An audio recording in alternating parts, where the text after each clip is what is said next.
Se oggi foste all'esame, riuscireste davvero a superarlo? Benvenuti all'episodio 40 della serie Quiz Patente B. In questa nuova simulazione affronterete 30 domande con risposta corretta e spiegazione chiara dopo ogni quesito per aiutarvi a evitare gli errori più comuni e prepararvi in modo più efficace. Guardate il video fino alla fine e scoprite se oggi sareste promossi oppure no. Iniziamo!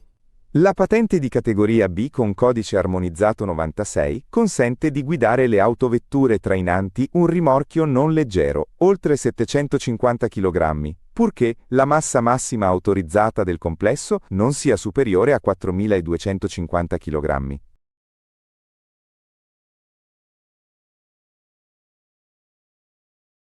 Vero.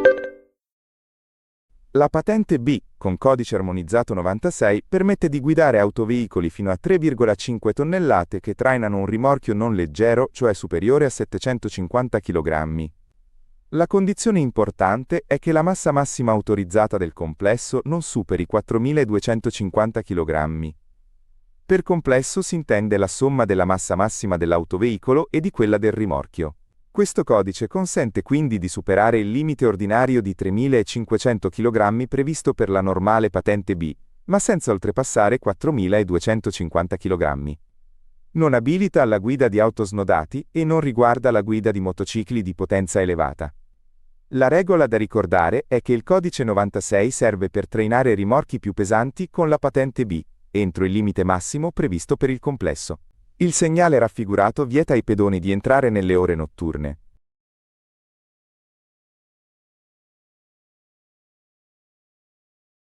Falso. Il segnale raffigurato indica la fine di una pista ciclabile contigua al marciapiede. Si riferisce quindi alla conclusione di una pista, corsia o percorso ciclabile affiancato a un percorso riservato ai pedoni. Non indica un divieto di accesso per i pedoni e non riguarda le ore notturne. Dopo questo segnale, pedoni e ciclisti possono continuare a circolare secondo le regole della strada e della segnaletica presente. Il conducente deve interpretarlo come un'informazione sulla fine del percorso ciclabile affiancato, non come un divieto per i pedoni. Da ricordare, questo segnale non vieta l'ingresso ai pedoni, ma segnala la fine di uno specifico percorso ciclabile. I veicoli che vogliono effettuare una svolta a sinistra devono tenersi il più possibile vicino al margine destro della carreggiata.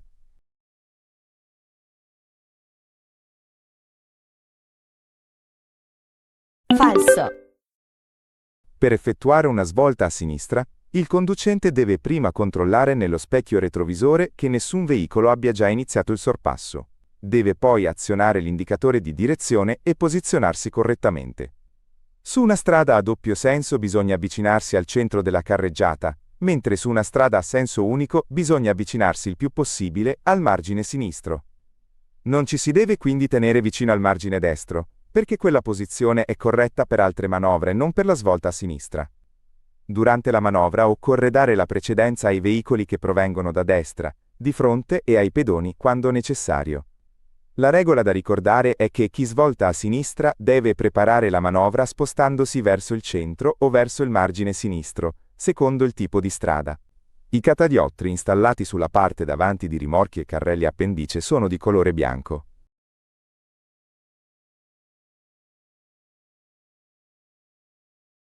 Vero. I catadiottri sono dispositivi a luce riflessa che rendono più visibile il veicolo quando vengono illuminati dai fari di un altro veicolo. Servono soprattutto di notte o in condizioni di scarsa visibilità, perché aiutano a individuare la presenza del veicolo anche se le luci non sono accese. I catadiottri anteriori sono di colore bianco e sono previsti sui rimorchi, sui semirimorchi e sui carrelli appendice.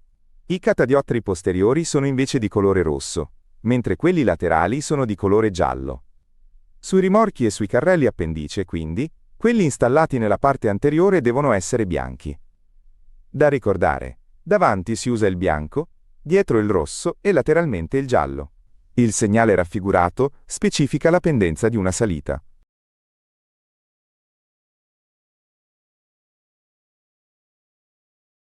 Falso. Il segnale raffigurato preannuncia una discesa pericolosa e indica la sua pendenza. La percentuale, per esempio 10%, significa che la strada scende di 1 metro ogni 10 metri di percorso. Non si tratta quindi della pendenza di una salita, ma di una discesa che richiede particolare attenzione. In presenza di questo segnale, bisogna moderare la velocità, usare una marcia bassa e non affidarsi troppo a lungo ai freni, perché potrebbero surriscaldarsi e perdere efficacia. Non bisogna procedere con la frizione abbassata, perché il veicolo potrebbe aumentare la velocità. In discesa aumenta anche lo spazio di frenatura, quindi è necessario aumentare la distanza di sicurezza dal veicolo che precede. Il segnale raffigurato indica il lato dal quale il veicolo su cui è posto deve essere sorpassato.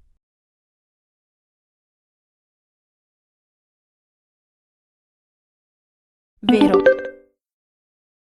Il pannello è applicato su veicoli utilizzati per lavori di manutenzione stradale, fermi sulla carreggiata o in movimento a bassa velocità. Indica al conducente il lato dal quale deve superare il veicolo su cui è installato. In presenza di questo pannello bisogna moderare la velocità, osservare bene la carreggiata e superare l'ostacolo dal lato indicato. Non deve essere interpretato come un obbligo di svolta, perché la svolta riguarda un incrocio e comporta l'abbandono della strada percorsa. Qui invece si tratta di superare un veicolo o un ostacolo presente sulla carreggiata. La regola da ricordare è che il pannello guida il conducente sul lato corretto per il superamento in sicurezza. Il pannello integrativo raffigurato indica un'area di parcheggio riservata alle macchine operatrici.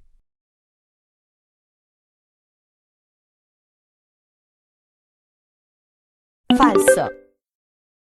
Il pannello integrativo raffigurato indica la presenza di mezzi di lavoro in azione sulla strada. Si riferisce a cantieri stradali in cui possono essere presenti macchine operatrici, come escavatori o pale meccaniche. Non indica un'area di parcheggio riservata a questi mezzi. In presenza del pannello, il conducente deve moderare la velocità e usare particolare prudenza, perché i mezzi di lavoro possono occupare parte della carreggiata o muoversi lentamente. Non segnala una strada riservata alle macchine operatrici e non vieta il loro transito.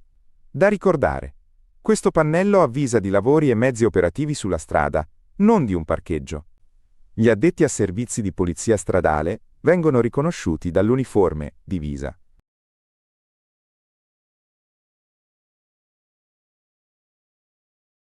Vero. Gli addetti ai servizi di polizia stradale possono essere riconosciuti dall'uniforme, cioè dalla divisa. Possono inoltre essere riconosciuti dal segnale distintivo e dalla paletta bianca e rossa. Il conducente deve prestare attenzione ai loro segnali e alle loro indicazioni, perché regolano la circolazione e possono impartire ordini agli utenti della strada. L'uniforme è quindi uno degli elementi che consente di identificarli correttamente. Non bisogna ignorare le indicazioni degli agenti quando sono chiaramente riconoscibili. Da ricordare: uniforme, segnale distintivo e paletta aiutano a riconoscere gli addetti ai servizi di polizia stradale. La fermata è vietata in prossimità dei segnali stradali, anche se il veicolo non ne occulta la vista.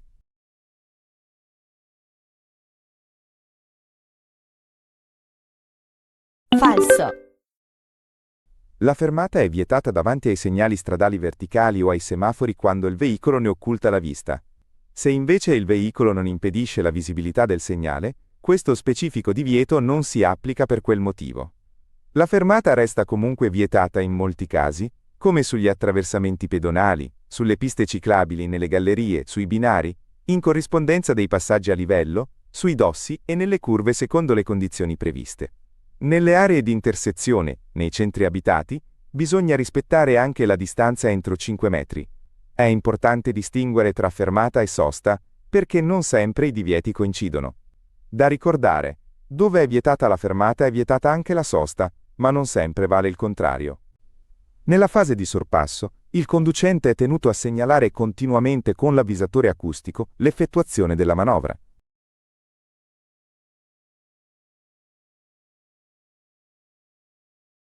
Falso.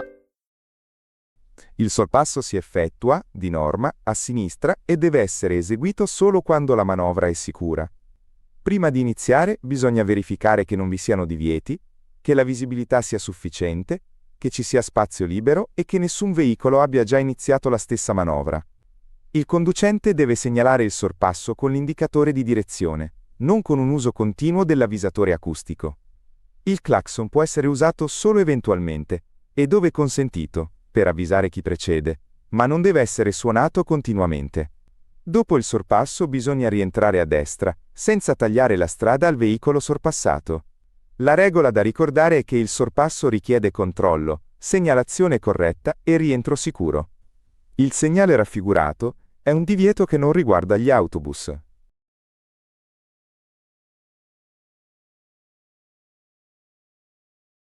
Falso.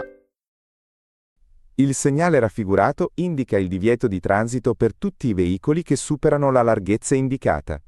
In questo caso il limite è 2,30 metri, riferito alla larghezza massima dei veicoli ammessi al transito.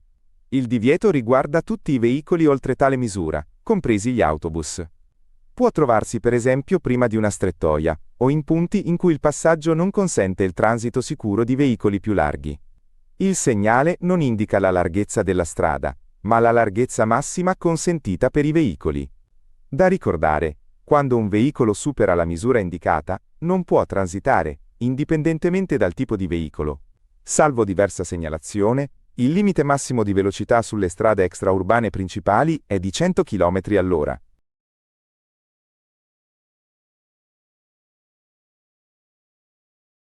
Falso. Sulle strade extraurbane principali, salvo diversa segnalazione, il limite massimo generale è 110 km/h. Il limite di 100 km/h non è quello ordinario per questo tipo di strada. I limiti generali sono 50 km/h nei centri abitati, 90 km/h sulle strade extraurbane secondarie, 110 km/h sulle strade extraurbane principali e 130 km/h sulle autostrade. In caso di pioggia, neve o grandine, sulle strade extraurbane principali il limite si riduce a 90 km/h. Per i neopatentati, nei primi 3 anni dal conseguimento della patente, non è consentito superare 90 km/h sulle strade extraurbane principali. Da ricordare, extraurbana principale significa normalmente 110 km/h, non 100 km/h. La segnaletica rappresentata in figura segnala la vicinanza di un incrocio regolato da polizia locale.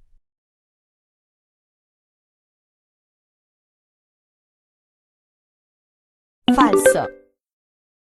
La segnaletica raffigurata è tracciata sulle corsie di avvicinamento a un passaggio a livello. Serve ad avvisare il conducente che si sta avvicinando alla linea ferroviaria e che deve prestare attenzione all'eventuale sopraggiungere di treni. Non segnala un incrocio regolato dalla polizia locale? In questa situazione bisogna moderare la velocità, rispettare la segnaletica e non spostarsi nella parte sinistra della carreggiata se la linea presente è continua.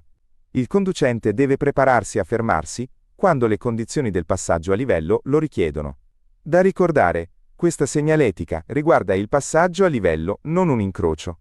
Dovendo attraversare l'incrocio rappresentato in figura i veicoli, devono transitare nel seguente ordine: C, M ed E.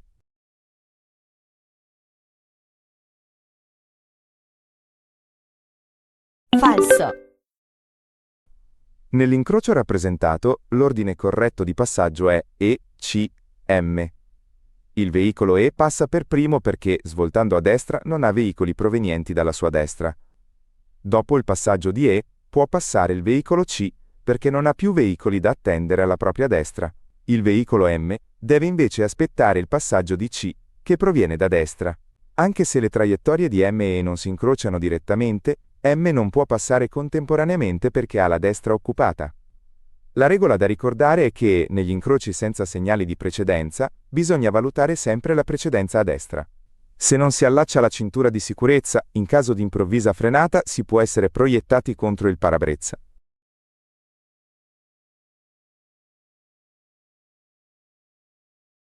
Vero. Le cinture di sicurezza trattengono il corpo al sedile e riducono le conseguenze di una frenata brusca o di un incidente. Se non vengono allacciate, il conducente o il passeggero possono essere proiettati contro il parabrezza, contro le parti interne del veicolo o perfino fuori dall'abitacolo. Devono essere usate sia dal conducente sia dai passeggeri anche sui sedili posteriori.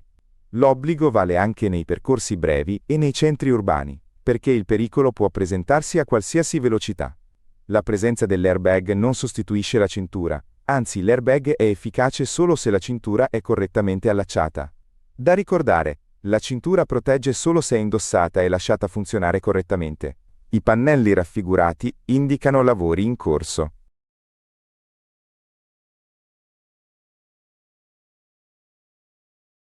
Falso. I pannelli raffigurati sono pannelli distanziometrici e indicano che ci si sta avvicinando a un passaggio a livello. Non segnalano lavori in corso. Il pannello con 3 barre si trova a 150 metri dai binari, quello con 2 barre a 100 metri e quello con una barra a 50 metri. Possono essere presenti nei passaggi a livello con barriere, senza barriere o con semibarriere. In un passaggio a livello senza barriere si trovano prima della Croce di Sant'Andrea. Da ricordare, le barre non indicano un cantiere, ma la distanza progressiva dalla linea ferroviaria. Il segnale raffigurato non consente la svolta a destra.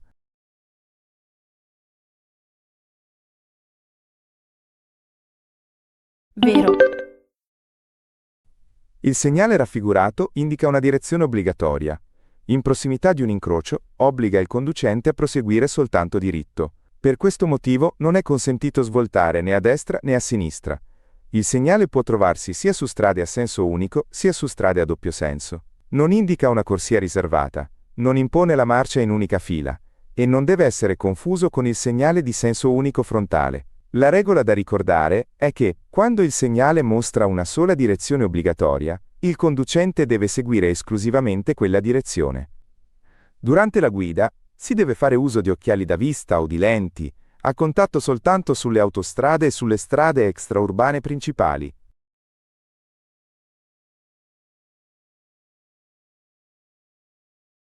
Falso. L'uso di occhiali da vista o lenti a contatto è obbligatorio quando tale prescrizione è indicata sulla patente.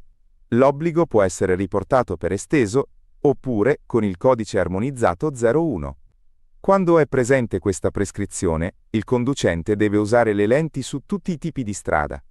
Non vale solo su autostrade e strade extraurbane principali. L'obbligo si applica in qualunque orario e indipendentemente dalle condizioni di visibilità. Da ricordare, se la patente prescrive la guida con lenti, bisogna usarle sempre durante la guida. La responsabilità penale connessa al sinistro stradale è esclusa quando si sia prestato soccorso alla vittima.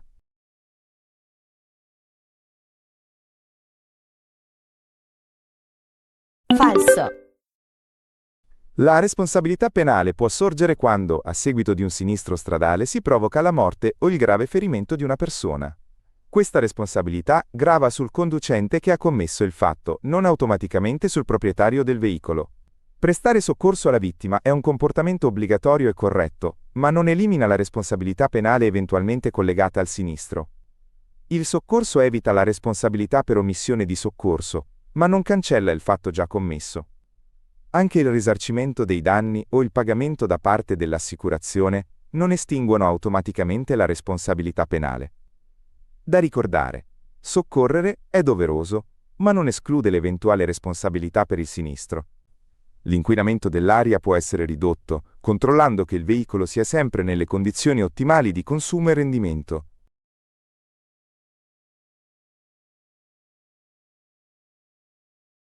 Vero.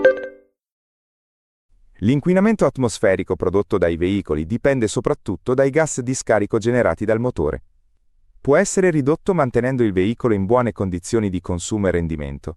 Un motore che funziona male, un filtro dell'aria sporco, una marmitta catalitica deteriorata o un sistema di alimentazione difettoso possono aumentare le emissioni. Per questo è importante eseguire controlli e manutenzione tempestivi. Anche lo stile di guida incide. Evitare accelerazioni inutili, frenate frequenti e uso prolungato di marce basse aiuta a consumare e inquinare meno. Da ricordare, un veicolo efficiente e una guida regolare riducono consumi ed emissioni. Il segnale raffigurato si trova dopo un incrocio.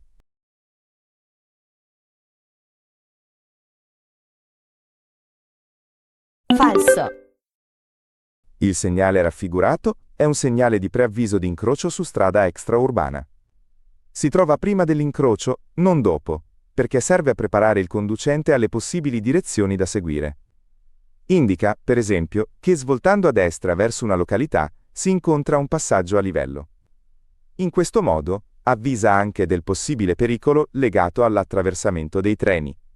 Il fondo blu indica un contesto extraurbano, mentre il colore marrone può riferirsi a una località turistica. Da ricordare, un segnale di preavviso si incontra prima dell'incrocio, perché deve dare al conducente il tempo di scegliere la direzione corretta. Il segnale raffigurato obbliga ad arrestarsi solo se sopraggiungono altri veicoli.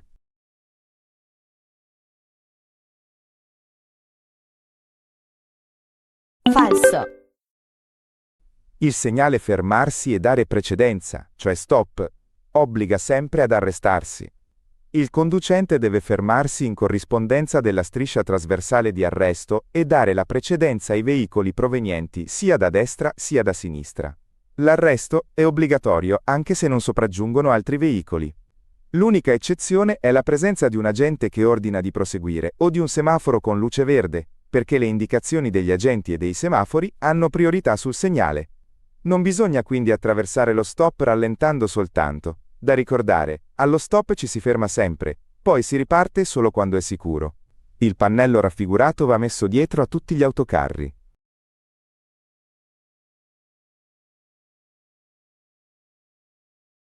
Falso. Il pannello per carichi sporgenti serve a segnalare un carico che sporge longitudinalmente dalla parte posteriore del veicolo. Non va messo dietro a tutti gli autocarri, ma solo quando il carico sporge posteriormente, anche di poco. Deve essere collocato all'estremità del carico sporgente, in modo da essere ben visibile.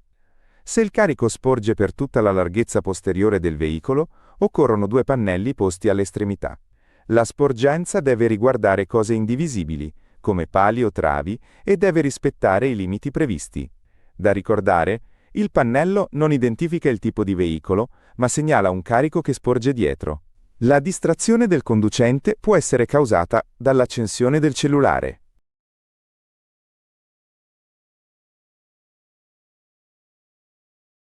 Vero. La distrazione del conducente è una causa importante di incidenti stradali. Anche pochi secondi di distrazione possono essere pericolosi, perché il veicolo continua a muoversi mentre l'attenzione non è più sulla strada. L'accensione o l'uso del cellulare può distrarre il conducente. Anche cercare i comandi della radio, usare apparecchi elettronici o accendere una sigaretta può distogliere l'attenzione dalla guida. Il conducente deve mantenere sempre il controllo visivo e mentale della circolazione. Da ricordare, alla guida anche una piccola distrazione può trasformarsi in un pericolo grave. Ai fini della sicurezza, nei veicoli a motore a due ruote, è opportuno verificare periodicamente che la catena di trasmissione sia ben lubrificata.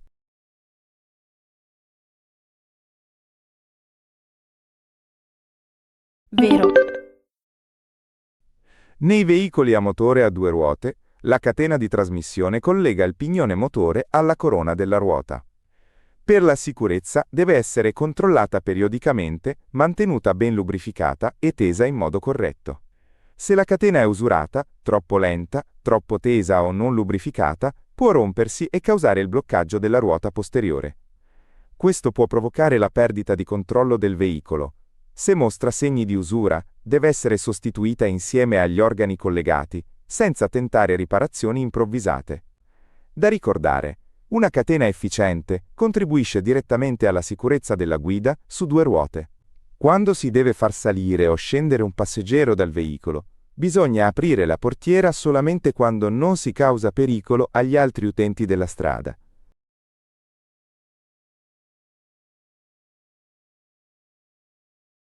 Vero. Quando un passeggero deve salire o scendere dal veicolo, bisogna farlo in condizioni di sicurezza. È preferibile usare il lato del marciapiede o comunque il lato opposto al traffico. La portiera deve essere aperta solo dopo che il veicolo è completamente fermo. Prima di aprirla, bisogna controllare che non sopraggiungano veicoli, ciclisti o altri utenti della strada. Se il passeggero è un bambino, è opportuno che sia controllato da un adulto. Da ricordare, la portiera si apre solo quando non crea pericolo o intralcio. Il segnale raffigurato può trovarsi in un punto in cui la strada passa sotto un ponte.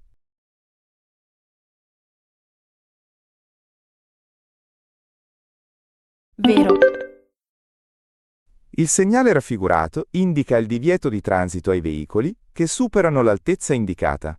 Può trovarsi per esempio dove la strada passa sotto un ponte o in un punto con altezza limitata. La misura indicata, come 3,50 metri, riguarda l'altezza massima del veicolo ammesso al transito, compreso l'eventuale carico. L'altezza si misura dal piano stradale, non dal piano del cassone. Il segnale vieta il transito per tutto il giorno ai veicoli che superano tale limite. Da ricordare, se il veicolo, con il carico, supera l'altezza indicata, non può passare. Il segnale raffigurato modifica le precedenti norme sulla precedenza agli incroci.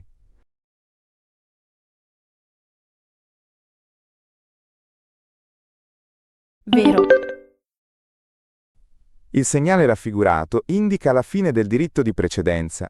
Dopo questo segnale, la strada percorsa non gode più della precedenza agli incroci successivi. Di norma torna quindi ad applicarsi la precedenza a destra, salvo che siano presenti altri segnali come dare precedenza o fermarsi e dare precedenza. Il conducente deve aumentare la prudenza perché non può più comportarsi come se avesse sempre la precedenza. Non si tratta della fine di un obbligo o della fine di tutti i divieti. Da ricordare, questo segnale modifica il regime di precedenza e richiede maggiore attenzione agli incroci. Secondo le norme di precedenza nell'incrocio rappresentato in figura, il veicolo A passa prima del veicolo C e dopo il veicolo R.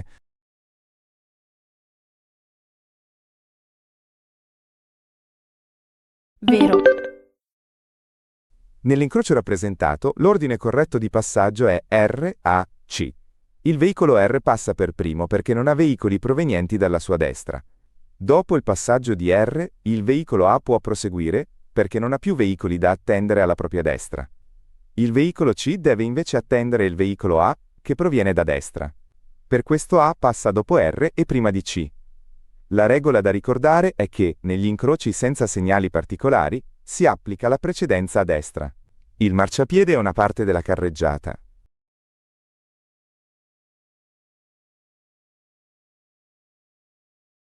falso, Il marciapiede è una parte della strada destinata principalmente alla circolazione dei pedoni. Può essere rialzato oppure a raso, cioè allo stesso livello della strada, ma delimitato in altro modo. Non fa parte della carreggiata, perché la carreggiata è la parte della strada destinata normalmente alla circolazione dei veicoli.